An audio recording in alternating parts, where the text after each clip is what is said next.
Alright, so today we're going to continue talking about soil characteristics as a part of rangeland physical characteristics. We're going to move on a little bit further into soils to think about how we classify soils, how we characterize one soil versus another soil. And so in the United States, we have a soil classification system called soil taxonomy, and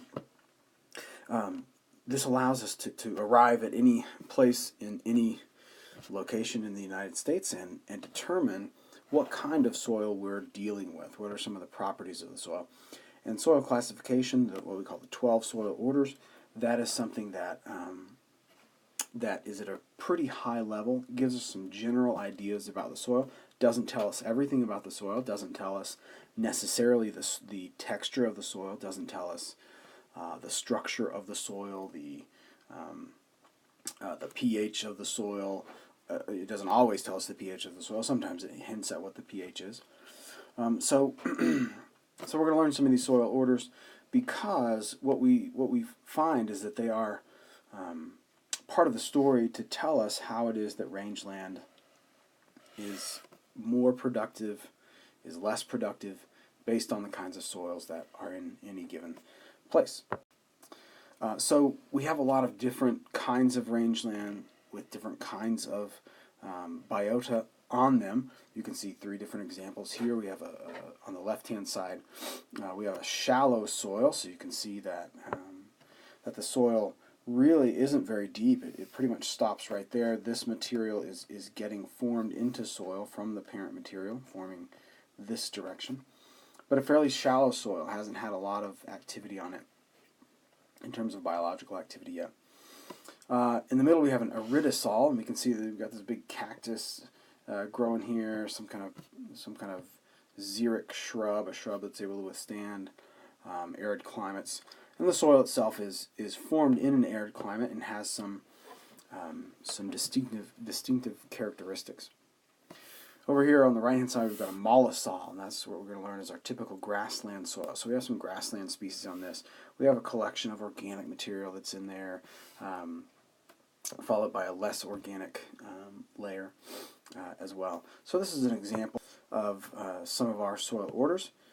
And you can imagine a lot of different kinds of soil orders, some that have more or less organic matter deposits on them. So forest soils with forests on them typically have more organic layer, a larger or more defined organic layer on them than does other soils like an aridisol and so forth. So here's our list of all the soil orders that we have, and you can see that they all end with sol or sols. So within something like the entisols, we may have different kinds of entisols, right? We have a whole different kind of collection of entisols. They have some of the same characteristics, but they do have some differences as well.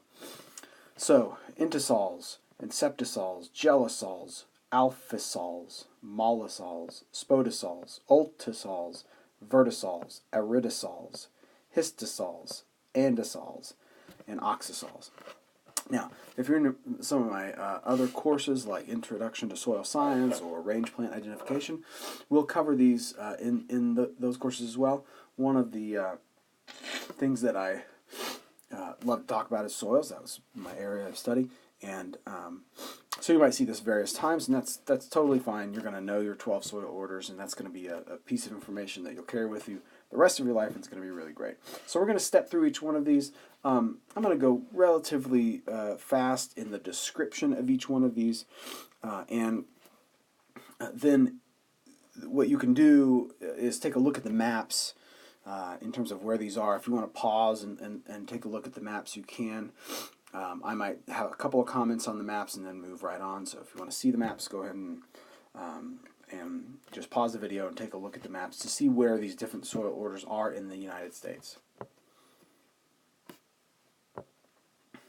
So entisol is our first soil order, and an entisol is a really young soil in terms of soil development. Anytime we say soil development or soil Yeah, soil development. What we mean is that if a soil is more developed, then it's going to show us more what we call horizons. Now, horizons are layers in the soil, right? So you can imagine a soil like this doesn't have a whole lot of horizons, right? But you can imagine a soil that does have some different colored horizons in here, darker horizons at the top, lighter horizons at the bottom, and so forth. So those horizons, that indicates to us that we have weathering and we have biology happening on that soil, and those are what we call the soil forming processes. So an intisol is the very, very beginning. It doesn't have a lot of those soil forming processes on it. It's the quote unquote youngest of our soils, and so we don't have horizonation showing up. Sometimes they can be pretty deep like this. Sometimes they can be very, very shallow, like we see on this picture on the right-hand side, before we see bedrock, right? Before we see the actual material that we call parent material underneath this material. So intisols, really, really young soils. Again, you can pause this and take a look at this.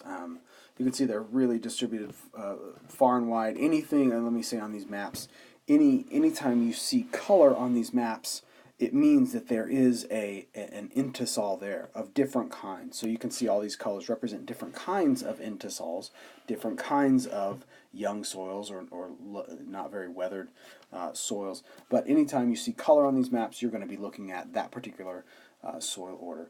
Right now, we don't really need to concern ourselves with these different terms. In soil science, we get pretty deep into this, and we learn what these things mean. For this class, you don't. You just need to know sort of roughly where they are and what the soil order actually stands for. What are the characteristics of that soil order? The next more weathered soil is called an inceptisol, and what we mean by inceptisol is that there has been the inception, the beginning of weathering processes. So you can start to see some horizons forming here, some differentiation of horizons. So you've got a dark horizon in this area, and then it gets a little lighter in this area, and then it moves to this parent material that is on its way to being soil below that. Here as well, you can see we've got on this picture down here some horizonation right here. And so inceptisol is the inception of weathering, the inception of horizon formation, but still a fairly young soil, fairly not very well weathered soil. Again, inceptisols scattered around throughout the United States, different kinds, but we have lots of different places that they are. They don't, they're not coordinated in a single spot. The next soil order is kind of a weird one. It's called gelisol, and a gelisol is a soil that is like a permafrost soil. So for a majority of the year, you've got that soil is as a frozen entity. So we've got ice in the soil profile. Now we've got a really big old chunk of ice in this one, and that's kind of an extreme example. Mostly we're talking about soils in very northern climates, Alaska, Canada, places like that. Very high up in elevation might have some gelisols. But these are frozen for most of the year. They still are soils. Because they're frozen a good part of the year, the microbes that live in the soil don't break down the organic matter that's deposited in the soil very rapidly. So we do have material that's growing. You can see these lichens and small forbs and shrubs that are growing on this soil, and those do grow during the growing season, but their organic material that they may deposit on the soil doesn't get broken down. And so that's another sort of distinguishing feature. It's very PT, very high in organic material. Not 100% organic material, but pretty high. We don't have a map of gelisols because most of them occur in Alaska, in tundra type areas. We don't have a whole lot of them in the lower 48 states. The next the soil order is called an alphasol, and an alphasol is what we typically find underneath a forest vegetation site. Now sometimes we can have these sites that were once in forests that have been cleared, but the soil still shows us that it has been forested at some time. And so the distinguishing characteristic here is an organic layer of some kind, followed by what we call an E horizon, which is a lighter horizon that's been washed out. So as we've talked about before, and we'll continue to talk about in this class, if we have forests, if we have a climate that supports forest species, tree species, you have to have the precipitation to support those species. So more precipitation means more leaching, more water that's moving through the soil. And it turns out that as the water moves through this soil, it actually leaches out this middle area here. Let me change colors. Leaches out this middle area here and deposits that material right in here. So we see this really bright horizon or a lighter horizon, and then we see an accumulation of stuff in the lower layers. So sometimes clay, sometimes reddish material that's iron, sometimes organic matter down there. So the key characteristic is a couple of things. Number one, this light horizon below the soil surface. And number two, there's some accumulation of material, typically clay, in the lower horizon. So we haven't really learned the difference between an O and an A and a B and a C and an R horizon or anything like that. We'll leave that to another time if you take soil science. So you can just take it on on my word that lower down in what we call the soil profile, which we've learned about before, lower down in that profile, you've got an accumulation of other kinds of materials, clay materials, iron materials, and so forth. Alpha soils, you can see, do have a little bit of correlation to the vegetation type that we find in the United States, in the eastern portion of the United States. So we have a lot of forested situations in this area that I've circled. You have the rainfall that supports tree species, and so you find alpha soils where those tree species were or are. The next is Malasada. And Malasada is a typical grassland type soil. We like to say that it has a dark and deep horizon, or a dark and deep upper horizon. So you can see that horizon right here. And the reason that horizon exists, and over here you can see it even more strikingly, the reason that horizon exists is because grass plants are the typical colonizers of this kind of soil, and over time, grass plants, particularly perennial grass plants, are going to continue to grow really, really large amounts of root material in this soil. When that happens, and after the year is finished, the plant begins to go dormant, some of this material is going to be sloughed off, right, and become organic material. And if you do that for a long time, you get a really high buildup of organic material in that upper horizon. And so that's what we find. So that's where we have this dark horizon. Now this isn't all organic. This horizon here isn't an organic horizon. It's just higher in organic matter because of the vegetation that's found underneath or on top of these soils. So mollisols are our typical grassland or prairie type soil. And again, you can see that this one is actually also correlated with some major grasslands in the United States. So part of the soil forming factors we know is the biological aspect of the soils that influences how soils develop and how they appear. The next one is spodosol, and spodosols are a pretty particular soil, and spodosols are typically formed in very high precipitation areas where there's been lots and lots of leaching.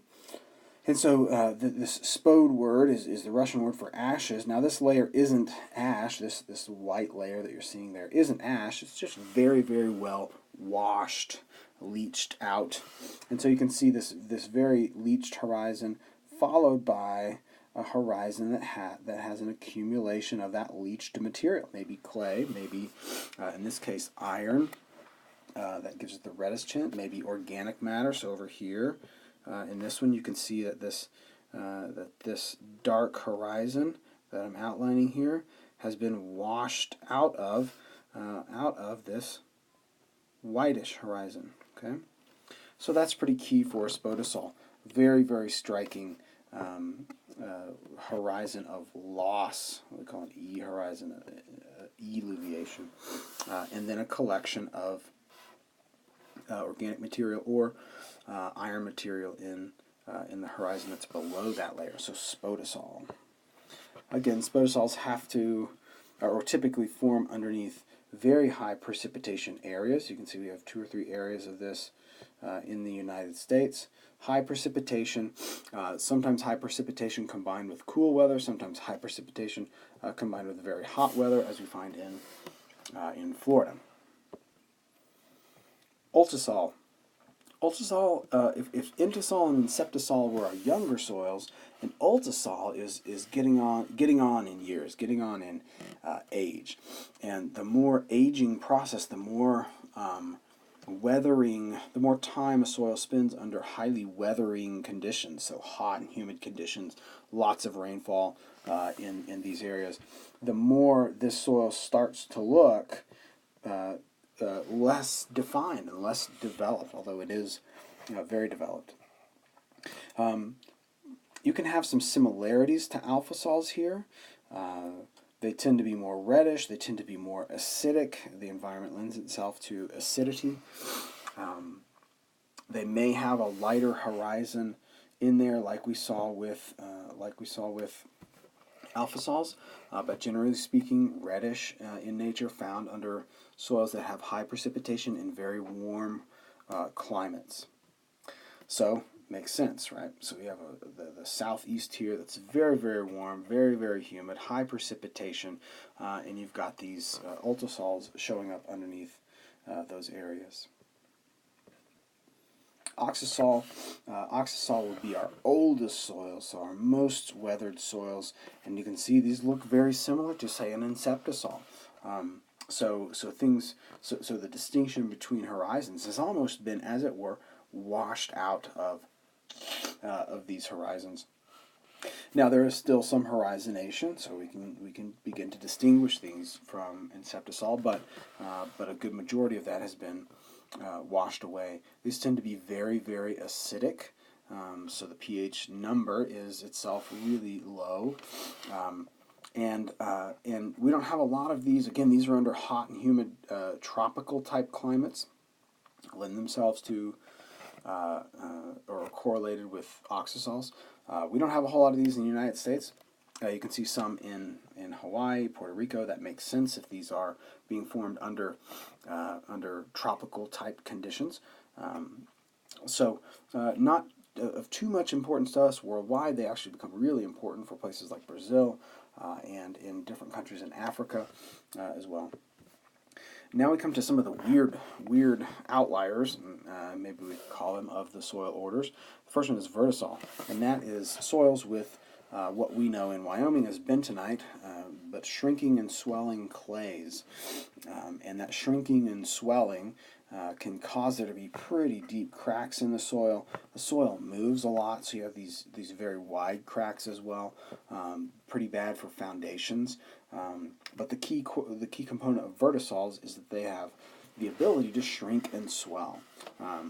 And that's based on how much clay they have in them that is capable of shrinking and swelling. Some clays are capable of shrinking and swelling, and some clays are not. Vertisols tend to be sort of scattered. Sometimes they can be around bodies of water or streams, like we see in this seam in the Mississippi, and sometimes they're not found near interesting hydrological happenings. We've got if we were able to zoom in closer, we'd see probably some vertisols over near where we are, since we have a lot of bentonite mining happening where we are. So that's the vertisols. Iridisols, we have quite a few iridisols in our climate in Wyoming. We have an arid climate, and that's pretty obvious. So the soil formation hasn't been very great, and a lot of times you'll see rocks and just regular parent material that for all purposes, if you had enough rainfall, should be broken down, should be weathered, but we don't have enough rainfall, and so we don't get those parent materials broken down. Sometimes we can have an accumulation of salts, as we see here. Now, we don't always have to be talking about table salt, type salt. There's other salts as well. And another distinctive feature here is that we have the accumulation of salts, and we have the accumulation in particular of calcium. And the reason for that is anytime you have a soil like this, if you added water, you could dissolve and leach most of that out, but you don't have water in these areas, so this material just seems to build up in these soils. So what we call soluble salts, salts that are capable of dissolving, are not dissolved because we don't have the climate, the precipitation to support that dissolving. Now, that makes sense, again, and is correlated with our western type climate and our intermountain climates that don't receive a large amount of precipitation, or if they do, it's fairly seasonal. We also have the low humidity in the air that also can pull water out of soil, even when it is wet or have precipitation on it. Histosols are also a different kind of soil. They are mostly organic matter, mostly plant material derived soils. So if you've ever done any gardening or potting with potting soil or peat soil, that's probably taken from a histosol deposit. So in Ireland they have a lot of histosols, and they can actually make peat. They have peat bogs there. They can harvest and make bricks out of the stuff and use it in fireplaces and things like that out of their soil, because it's a very high amount of organic material, of particularly plant material. These usually happen in wetter environments, or environments that have a lot of water, where the microbes that usually would go after this material and consume this material, they can't live. So they can't live for a period of time during the year. Either it's too wet or it's too cold. And so a lot of the organic matter that's deposited doesn't get broken down. You do have plant life on this. I mean, we've got plants living on this soil, but for some reason, for either water reasons, too much water in the soil, or very cold temperatures, that the soil doesn't get, the organic matter doesn't get broken down. And you can see that's the case, again, with these two places that have very high levels of water, either standing water or lots of precipitation, or both, cold climates and a high amount of water to support a high amount of biological growth. Andisols aren't a very large soil order, but they're a distinctive soil order, and andisols are soils that have been formed from volcanic parent material, volcanically deposited parent material, typically ash. Sometimes it can be volcanic rock. But it makes for a really interesting soil. If you've ever picked up a volcanic rock, you know that it's light in weight, right? It's porous. It's very lightweight compared to a granite rock of the same size. And that influences what happens in the soil. The soil actually itself becomes a lighter weight soil, and what we call low bulk density. It's not very dense. It's a lightweight soil. It has some other interesting properties as well, but the peculiarity of andisols is the fact that the parent material, the material that gives rise to that soil, is volcanic. So you can see, it makes sense that we have volcanic soils near where we have volcanic activity, right? Hawaii, parts of Alaska, the Northwest in the United States. All right, so those are our 12 soil orders. Now we can sort of back up, because the next thing we're going to cover in this class is world rangeland types, and we can see that you can see the similarities we'll have with areas in the United States to different climates and different soil forming factors across the world. So our oxasols that we don't have a lot of in the United States, all of a sudden they show up in these tropical climates and become very controlling in those climates. What we have that characterizes our southeast, these ultisols, those will also be found near those kinds of climates that have very humid conditions, high precipitation conditions, and very warm. Additionally, in terms of rangeland importance, you can see that quite a bit of our rangeland is found underneath this greenish or tannish areas, so aridosols and mollisols, and you can look at where else in the world these might be found. So South America, parts of Africa. You can see Russia, Eastern Europe. Australia has quite a number of these, and so.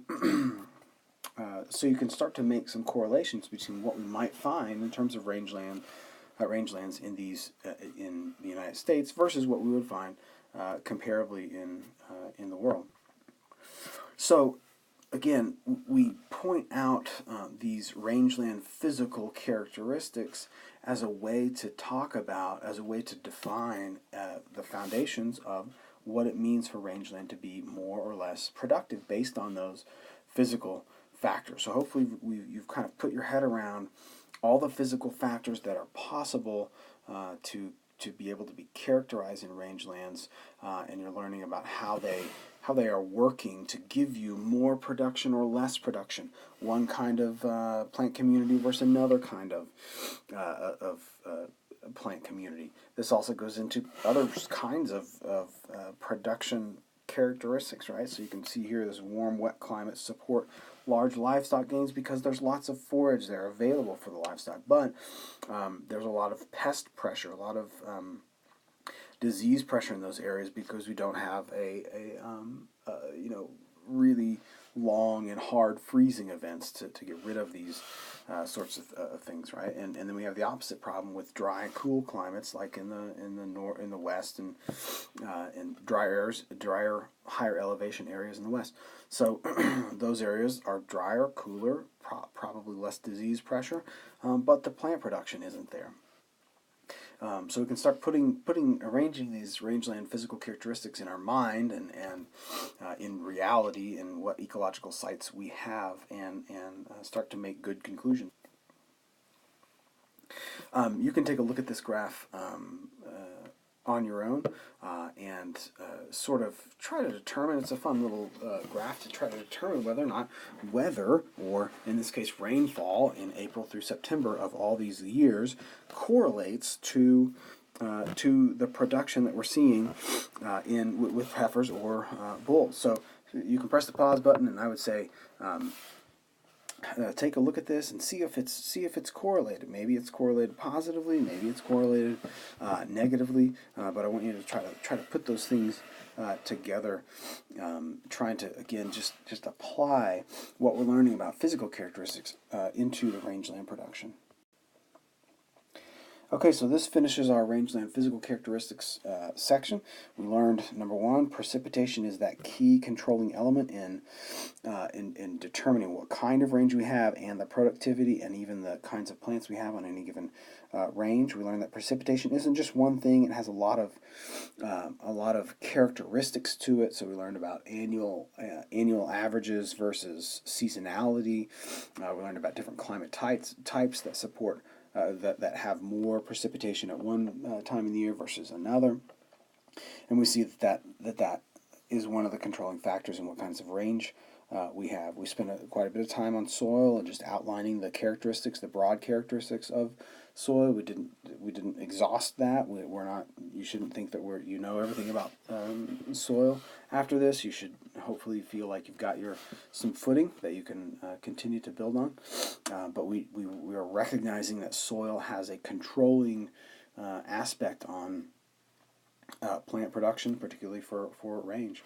So it's good and right that soil that range managers be familiar with the soil types and what the soil types will or will not yield. And finally, soil is complex, but totally awesome.